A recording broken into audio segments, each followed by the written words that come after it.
Halo Sobat Logistik, kembali lagi bersama kami di sini di podcast Bincang Asik bersama Logistik. Bareng aku Alfi, Gavin dan juga Rara di sini. Nah, hari ini kita akan ngebahas sebuah topik nih yang sangat menarik tetapi masih jarang untuk dibahas, yaitu adalah sesat pikir atau logical fallacy. Wah, itu seru banget. Aku sering banget nemuin debat-debat gitu di sosmed.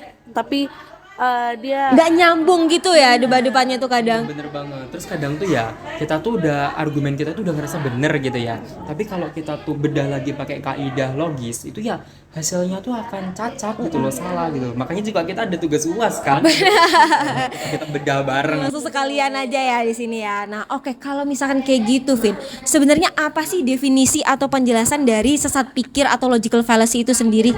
Oke, jadi kayak sesat pikir atau biasa disebut dengan fallacy ya. Itu nih kayak ketidaksinkronan antara argumen awal dengan kesimpulan di akhir gitu loh. Jadi kayak argumen kita tuh udah tergedar persuasif gitu ya. Tapi kalau kita dalemi lagi logika itu secara logika ya, itu ya hasilnya tuh bisa zonk gitu, bisa salah gitu. Itu sih. jadi kayak jembatan yang awalnya kokoh, tapi dia lama-lama rapuh karena pondasinya yang Lemah gitu kan ya, bener banget gitu. Oke, mungkin biar teman-teman di rumah juga bisa paham ya, lebih paham gitu. Mungkin kita bisa langsung ke contoh nyatanya aja di real life ya teman-teman. Mungkin bisa kita mulai dari Rara gitu. boleh.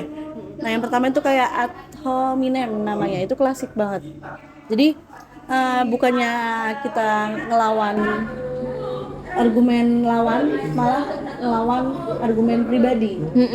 Contohnya tuh kayak kamu kan masih masih mahasiswa, masih mahasiswa, belajar aja yang benar kayak gitu. Ngapain ikut-ikutan ekonomi negara? Soal negara gitu ya. Nah, jadi penjelasannya itu padahal kayak status mahasiswa itu kan nggak bikin argumen ekonomi beropini ekonomi salah. Salah, benar. Terus ada lagi satu lagi itu namanya strawman fallacy. Oh, strawman ya. Jadi kayak strawman fallacy itu anggap argumen orang-orang yang salah. Jadi di mana tuh kita tuh memperlemah argumen orang itu supaya nantinya tuh kita bisa nyerang dia gitu loh. Jadi contohnya gini, ada si A dan si B. Si B-nya itu strawman fallacy-nya. Terus si A itu bilang gini, menurut aku siswa itu tuh harus dikurangi PR-nya supaya nggak jadi stres gitu loh. Tapi si B-nya malah nangkapnya gini, oh jadi kamu pingin siswa itu jadi malas dan bodoh gitu gara-gara kurang belajar gitu. Nah itu kan hal yang salah gitu kan. Jadi si A pinginnya beranggapan biar nggak supaya stres, tapi ya si B-nya beranggapan buat anak bodoh dan malas itu kan suatu argumen yang salah gitu loh.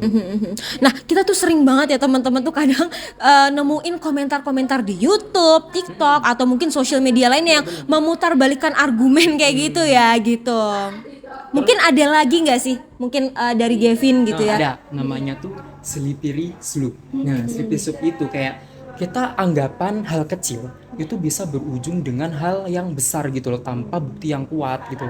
Kayak contohnya gini, hari ini karyawan itu dipulangkan dengan cepat dan sebulan kemudian sebenarnya ya lusa depan itu perusahaan tuh bisa bangkrut gitu. Nah, itu kan hal yang salah ya, tidak dengan bukti yang jelas gitu loh kan. Dengan dipulangkan karyawan dengan cepat dalam 1 hari nggak mungkin dong lusanya itu bisa langsung perusahaan Bangkrut gitu ya tiba-tiba benar-benar. dari slippery slope. Slippery slope tadi ya. Nah, gila ya kalau kita nggak kritis, jadi kita bakal keperangkap terus, kejebak terus di argumen-argumen palsu kayak gitu. Argumen-argumen kosong gitu ya. Nah, sebenarnya gini Devin.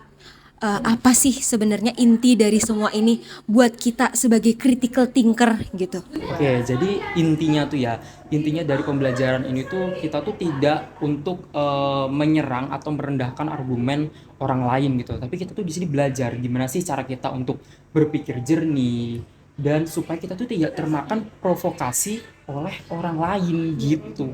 Nah, mantep banget ya teman-teman penjelasan dari Gavin dan juga Rara pada hari ini. Nah, semoga juga ya pembahasan kali ini bisa bermanfaat.